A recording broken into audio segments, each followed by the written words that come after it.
حیدرآباد کے سالار جنگ میوزیم میں قرآن پاک اور مقدس اسلامی آثار کی نمائش جاری ہے۔ اس 5 روزہ ورکشاپ کا کل ایک سادہ تقریب میں آغاز ہوا۔ قرآن مجید کے سب سے بڑے نسخے کے ایک پارے کی بھی نمائش میں رکھا گیا۔ پیش ہے تمام تفصیلات۔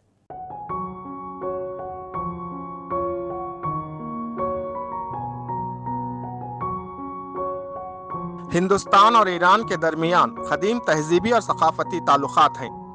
یہ سلسلہ آج بھی پورے آب و تاب کے ساتھ جاری ہے۔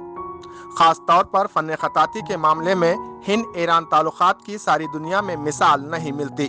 ان خیالات کا اظہار تلنگانہ کے وزیر داخلہ محمد محمود علی نے حیدرآباد کے سالار جنگ میوزیم میں قرآن پاک اور مقدس اسلامی آثار کی آرٹ نمائش کی افتتاحی تقریب سے خطاب کرتے ہوئے کیا۔ اور آج کی جو ایگزیبیشن ہے بہت اہم ایگزیبیشن ہے۔ بہت سے جو خطاط حضرات ہیں انہوں نے اپنے خطاطی کے ذریعے بہت سے اچھے ابھی اناگریشن اس کا کیا جا رہا ہے۔ اس کے لیے دل کی گہروں سے ان تمام لوگوں کو مبارکباد دیتا ہوں جن کے لکھے ہوئے آج دوہرے یہاں پر ہیں اور قرآنی آیتیں ہیں جس کا آج افتتاح کیا جا رہا ہے۔ اس کے لیے میں ہمارے ایرانی قونصلیٹ جنرل کو بھی دل کی گہروں سے مبارکباد دیتا ہوں۔ آئے ہوئے تمام حضرات کا شکریہ ادا کرتا ہوں۔ یاد رہے کہ ماہ رمضان المبارک میں نور انٹرنیشنل مائکرو فلم سینٹر نئی دہلی، سالار جنگ میوزیم کے تعاون اور عالم اسلام کی عظیم دینی درسگاہ جامعہ نظامیہ حیدرآباد، روزنامہ سیاست، مولانا آزاد نیشنل اردو یونیورسٹی اور ادارے ادبیات اردو کے اشتراک سے اس نمائش کا اہتمام کیا گیا ہے۔ جو خطاطی کا فن ہے میں سمجھتا ہوں کہ اس وقت سب سے زیادہ کہیں اس کی ستائش کی جا رہی ہے، اس کی حوصلہ افزائی کی جا رہی ہے تو وہ حیدرآباد میں کی جا رہی ہے۔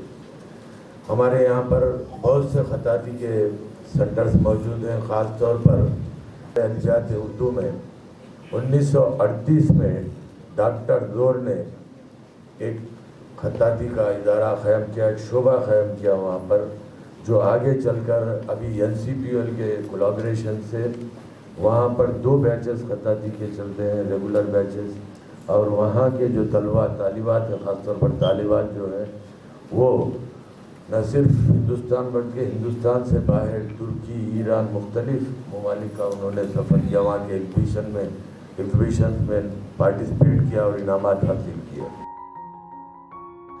سالار جنگ میوزیم میں منعقد کی گئی اس نمائش میں دنیا کے سب سے بڑے قرآن مجید کے نسخے کے ایک پارے کو بھی رکھا گیا ہے۔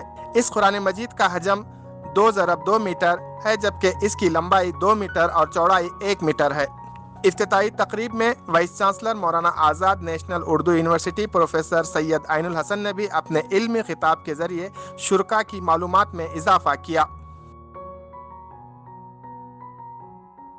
یہ جو تفسیر ہے واحد نسخے دنیا میں ہندوستان لائبریری میں موجود تھا۔ ہم لوگوں نے اس کا ریپلیکا کے بنا کر کے بالکل جیسی اصل نسخے اس میں ہاتھ کے لکھا ہوا ہے، اس میں جو کاغذ بھی ہینڈ میڈ ہے، جلد بھی ہینڈ میڈ ہے، بالکل نسخے اصل کے نسخے کی طرح ہے۔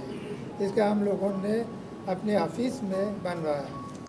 اس 5 روزہ ورکشاپ میں ہند ایران تعلقات کی عکاسی ہوتی ہے، وہیں ساتھ ساتھ خطاطی کے نایاب فن پاروں کو بھی دیکھنے کا موقع مل رہا ہے۔ بیورو رپورٹ، منصف ٹی وی۔